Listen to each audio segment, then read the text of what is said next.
पता नहीं है, लेकिन इसकी कीमत देने के लिए कितने लोग कुर्बान हो गए उनके बारे में जानना भी बहुत जरूरी है। आप किस वजह से यहाँ बैठे हुए हैं शांति से, किस वजह से आपको पता है कि यहाँ से निकलने के बाद घर ही जाएंगे, ये सर्टेनिटी, ये सिक्योरिटी कौन देता है? आपकी आजादी। और ये आपको ऐसे ही नहीं मिली है। कहीं ना कहीं हमारे गुलाम होने के पीछे हमारा एक ईगो था कारण, सबसे बड़ा कारण हमारा ईगो था। ईगो किसका? हमारे राजा महाराजाओं का। ठीक है, आपस में बनती नहीं थी, एक दूसरे का देश राज्य जीतने के लिए मार काट करते थे, उनको जीत ले, उनका राज रख ले। ठीक है, उसके बीच में कनिंगनेस आया। अच्छा, एक चीज हमारे यहाँ हमेशा बहुत अच्छा रहा है, हिंदू, आप कह लो हमारा देश हिंदू बालू देश रहा है, लेकिन एक चीज हमारे यहाँ हमेशा बहुत अच्छा रहा है कि हम लोग धोखा देना नहीं जानते थे। हम लोग चीटिंग बिल्कुल नहीं पसंद करते हैं। बैक बीटिंग जिसको बोलते हैं, पीठ पे छुरा मारना, वो हमें बिल्कुल नहीं आता था। अगर सामने से किसी के साथ नहीं है तो पीठ पीछे पे उसके साथ नहीं है। अंग्रेज ने इसी बात का फायदा उठाया। उनको पता था ये सब सम्मान को बहुत पसंद करते हैं, आत्मसम्मान इनके अंदर बहुत ज्यादा है ना। साथ ही साथ कभी किसी के सामने झुकेंगे नहीं, ये क्वालिटी भी हमारे अंदर थी राजा महाराजाओं के जमाने से, बहुत पुराने जमाना से हमारे अंदर ये क्वालिटी थी कि हम झुकेंगे नहीं किसी के सामने। इसी का फायदा उठाया अंग्रेजों ने और चापलूसी करके हमें बंधक बनाया, या आप ये कह लो कि हमें अपना गुलाम बनाया। ठीक है, जब अपना गुलाम बना लिया तो नो डाउट बहुत तरीके से पकड़ना स्टार्ट कर दी। बहुत सारी कहानियां इसके पीछे कैसे गुलाम बनाए सब आपको पता होगा, इतना बताएंगे तो बहुत समय लग जाएगा। लेकिन आज मैं आपको ऐसे क्रांतिकारी के बारे में बताना चाहूंगा, ऐसे शहीद के बारे में बताना चाहूंगा जिनको शायद शहीद का दर्जा नहीं मिला हुआ है, जिनको आज भी हम टेररिस्ट बोलते हैं। कई लोग उनको टेररिस्ट बोलते हैं, शहीद नहीं, क्रांतिकारी नहीं। 23 साल की उम्र में कोई टेररिस्ट नहीं होता, 20 साल की उम्र में कोई टेररिस्ट नहीं होता, 15 साल की उम्र में कोई टेररिस्ट नहीं होता। मैं आपको आज बताऊंगा हमारे शहीद आजम भगत सिंह।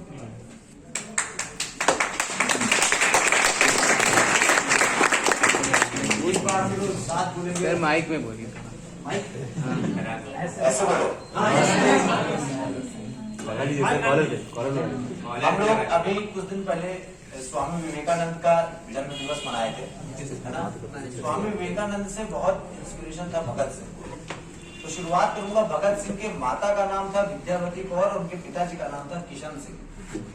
अच्छे परिवार से थे और मिडिल क्लास फैमिली के थे, पैसे के कमजोर नहीं थे, पैसा उनके पास अच्छा था।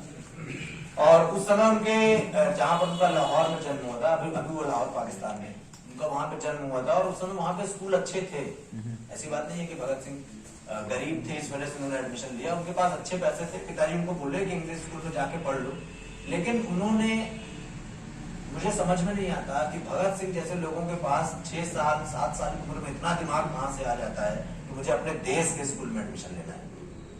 उन्होंने दयानंद एंग्लो वैदिक स्कूल डीएवी स्कूल में एडमिशन लिया और वहां पर हम जो अपनी टेक्स्ट बुक नहीं पढ़ पाते हैं पूरी, अपने एजुकेशन टाइम, उनका एजुकेशन टाइम क्या 14-15 साल, उस टाइम पे ही 50 किताबें अलग से अपनी टेक्स्ट बुक के अलावा 50 और किताबें पढ़ी और उससे उनको नॉलेज मिला सोशल के बारे में, उससे उनको नॉलेज मिला प्रॉब्लम के बारे में, उससे उनको नॉलेज मिला देश में हो रही क्रांति के बारे में, उससे उनको नॉलेज मिला देश में हो रहे सारे हर जगह जितने भी क्रांतिकारी समारोह हैं उसके बारे में।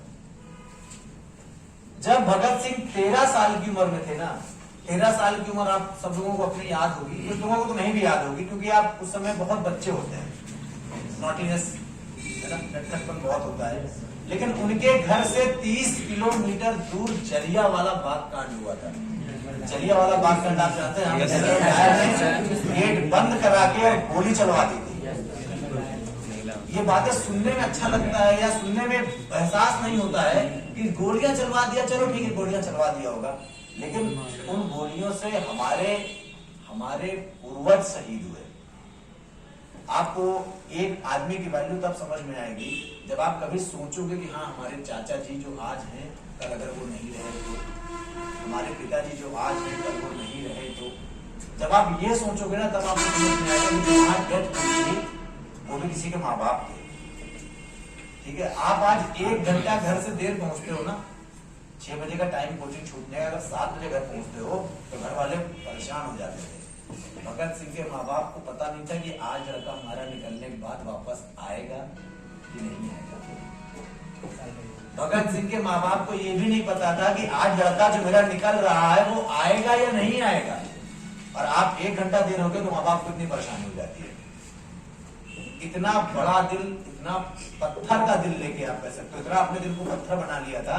उसके बाद भगत सिंह बड़े हुए और जब 13 साल की उम्र में थे, जलियांवाला बाग कांड हुआ तो 30 किलोमीटर दूर पैदल चल के 13 साल के लड़के की उम्र में इतना डिटर्मिनेशन देश के लिए 30 किलोमीटर पैदल चल के जलियांवाला बाग कांड देखने गए थे। वहां की मिट्टी को देख के आहत हो गए और वहां पर एक कंटेनर लेके गए थे और उस जो खून से सनी हुई मिट्टी थी ना, ऐसा लोग बोलते हैं कि यार जलियांवाला बाग के कुएं से पानी निकालोगे तो खून निकलता है।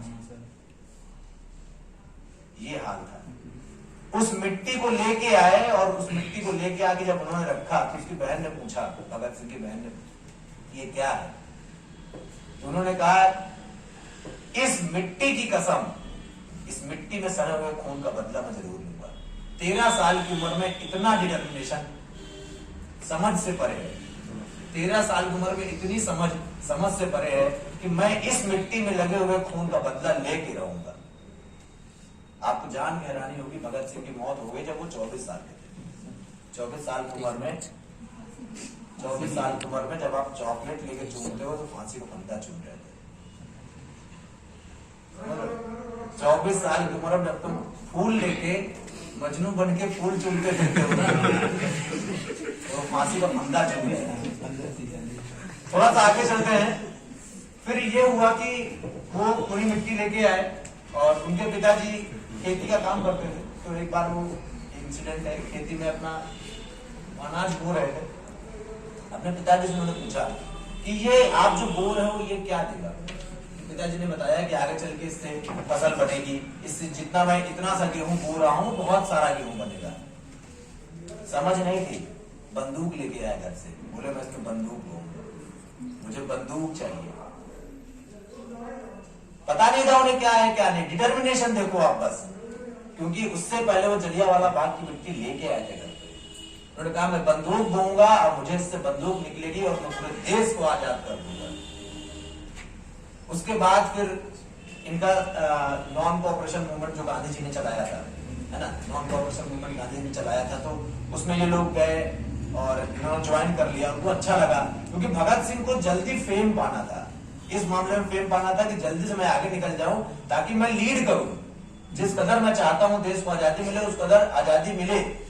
गांधी जी को उन्होंने ज्वाइन कर लिया नॉन कोऑपरेशन मूवमेंट में और एक चौरी चौरा कांड हुआ। वहां भी लोग गए थे तो गांधी जी ने कहा कि आप एक काम करो, आप बॉयकॉट कर दो। जितना भी इंग्लिश प्रोडक्ट आ रहा है, इंग्लिश स्कूल आ रहा है, आप इंग्लिश वाइन सब पे बॉयकॉट कर दो। तो ये लोग चौरी चौरा एक जगह है, वहां पे गए थे। वहां पे उन्होंने बोला कि वी आर बॉयकॉटिंग, हम नहीं अंग्रेजी सामानों का उपयोग करेंगे। तो वहां पर के जो हमारे, देखो फिर भी एक बात याद रखना, ये एक सीख मैं आपको दे रहा हूं, आप कभी नहीं गिर सकते हो जब तक आपका साथी आपको गिराना ना चाहे। साथी कहने का मतलब जिस पर आप विश्वास करते हो, समझ रहे हैं? तो इसलिए साथी भी अच्छा ही चुनिए, दोस्त भी आपका ऐसा होना चाहिए जो आपको सपोर्ट करे। हमारे भारत को गुलाम जब बनाया ना, तो नो डाउट यहाँ के लोगों का ज्यादा साथ था।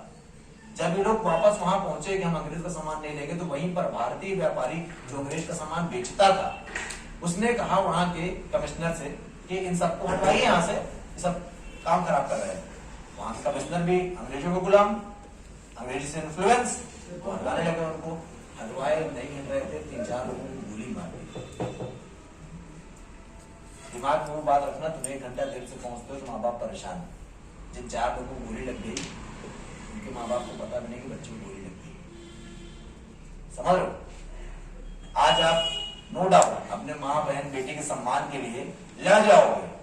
उस जमाने में आपके सामने या आपके पूर्वजों के सामने उनकी माँ बहन बेटी के साथ गलत करते थे, इनको बोलते थे। ये तो मैं एग्जांपल दूंगा। मेरी नानी जी जो थी, मेरी नानी जी इंदिरा गांधी के जमाने में थी और आजादी मिली थी जब नानी जी मेरी बहुत छोटी थी। वो बताती थी कि हमारी अम्मा को, नानी जी की मेरी मम्मी को, नानी जी की मम्मी को अंग्रेज लोग आते थे, 50 किलो गेहूं देके जाते थे, बोलते थे शाम को मुझे आटा चाहिए, और नहीं मिलता तो कोड़ों से मारते थे लेडीज को। जेंट्स का तो हालत खराब करते थे, लेडीज को तो कोड़ों से मारते थे। समझ रहे? इस कदर का तो जुल्म ढा रखा था अंग्रेजों ने। तो चौरी चौरा कांड में फिर गोलियां चल गई, और जब गोलियां चल गई ना चौरी चौरा कांड में, तो उसके बाद फिर भगत सिंह भी वहां मार काट पे उतर आए। भगत सिंह मार काट पे उतर आए और अल्टीमेटली गांधी जी इस बात से गुस्सा आ गए कि मेरे नॉन कॉपरेशन मूवमेंट का मतलब सिर्फ ये था कि आप उस चीजों को मत एक्सेप्ट करिए। अहिंसा के लिए मैं एकदम आगे था, लेकिन हिंसा के लिए मैं आगे नहीं हूं। उन्होंने नॉन कॉपरेशन मूवमेंट वापस ले लिया, और वापस लेते ही जो लोग नॉन कॉपरेशन मूवमेंट से जुड़े हुए थे वो सोचे हम कहां जाएंगे। तो फिर भगत सिंह ने वहां पे बनाया, और अब हमारे भारत में 2 दल बन चुके हैं, एक नरम दल और एक गरम दल। गरम दल वॉज भगत सिंह, चंद्रशेखर, राजगुरु ये सब, और नरम दल वॉज अनिल भाई गांधी। फिर उसके बाद हुआ इन्होंने फिर ये, अच्छा ये पढ़ने के बहुत शौकीन थे, जब भी समय मिलता था किताबें पढ़ते रहते थे, बॉल्शेविक मूवमेंट वगैरह पढ़ा था जो रशिया में हो रहा था। फिर इन्होंने ज्वाइन किया लाला लाजपत राय को। लाला लाजपत राय क्योंकि उम्र में बहुत छोटे थे, लोगों को इन्फ्लुएंस कर लेते थे, लेकिन नो डाउट उम्र में छोटे थे ना, दिमाग डेवलप नहीं था इतना ज्यादा। तो इनको सोचते थे कि कोई मुझे ऐसा गाइड मिल जाए जो गाइड करता रहे और जिससे मैं सलाह लेता रहूं, मेरा कोई सलाहकार मिल जाए। समझ रहे हो, ये सलाहकार ढूंढ रहे थे। इस चक्कर में उन्होंने लाला लाजपत राय को ज्वाइन किया, और लाला लाजपत राय को जब इन्होंने ज्वाइन किया तो वो लाहौर के कॉलेज में पढ़ने में लगे थे। तो वहां पर इन्होंने लगभग 300 किताबें सोशल रिफॉर्मर्स की, 300 किताबें जिसमें उन्होंने अलग अलग देश की आजादी के बारे में पढ़ डाली। 300 किताबें उस टाइम में भी।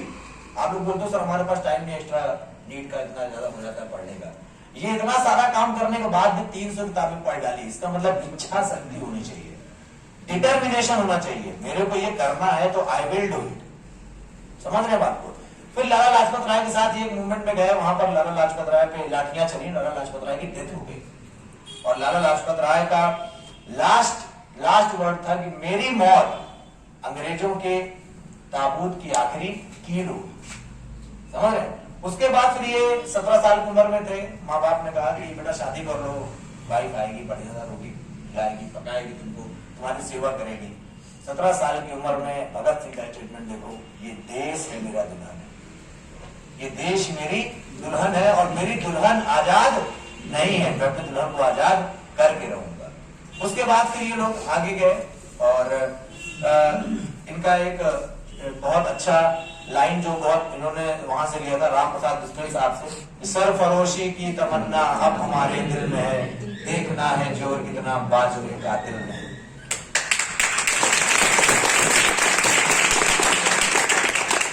लिखते थे, लोगों को अवेयर करते रहते थे। मेले जहां कहीं भी मेला वाला उनको सुनने में आ जाए कि आज यहाँ मेला लग रहा है, 1 महीने मेला रहेगा, 10 दिन मेला रहेगा, वहां जाते थे, लेख लिखते थे आजादी के, और लोगों को जा जाके बांटते थे पर्सनली कि ये हमारा लेख है, इसको आप पढ़िए, हम गुलाम हैं, हम गुलाम हैं। लोगों के अंदर से गुस्सा निकलवाते थे, लोगों के अंदर से आजादी के लिए ललक निकलवाते थे कि आप आजाद रहिए, आप गुलाम हैं, आप गुलाम हैं, बार बार हैमर करते थे कि आप गुलाम हैं।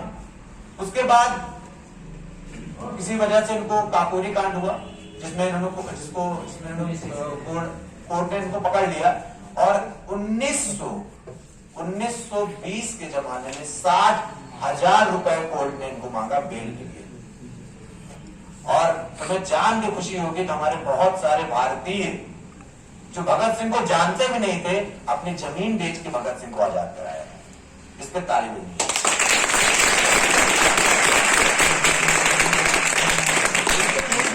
था कि अगर हम अपनी जमीन बेच देंगे तो कल खेती क्या करेंगे। वो इतने रिफॉर्म हो गए थे कि अपनी जमीन बेच के उन्होंने शहीद आजम भगत सिंह को जिंदा कराया, बाहर निकलवाया था। और उसके बाद फिर लाला लाजपत राय को मारा स्क्वाड ने था, और स्क्वाड के लिए लोग गुस्सा गए थे। फिर उन्होंने ज्वाइन कर लिया the one and only Chandrashekhar आजाद।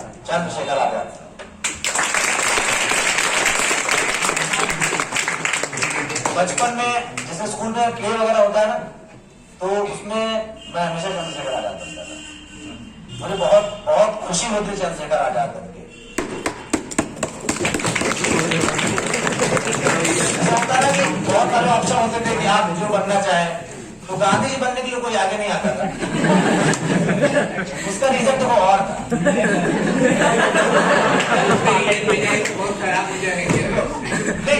चलो मान लो हम लोग के जमाने में बच्चे थे तो बाल वाले गांधी होते थे, है ना। गांधी जी को कपड़े नहीं मिलते थे, सिर्फ धोती मिलती थी, और वही धोती ऊपर तो लड़के इस वजह से गांधी जी नहीं बनते थे। ठीक है, बाकी चंद्रशेखर आजाद लोग सब बनना चाहते, तो मैं चंद्रशेखर आजाद ही बनता, तो मुझे बहुत पसंद थे। आधे तो हमको गांधी जी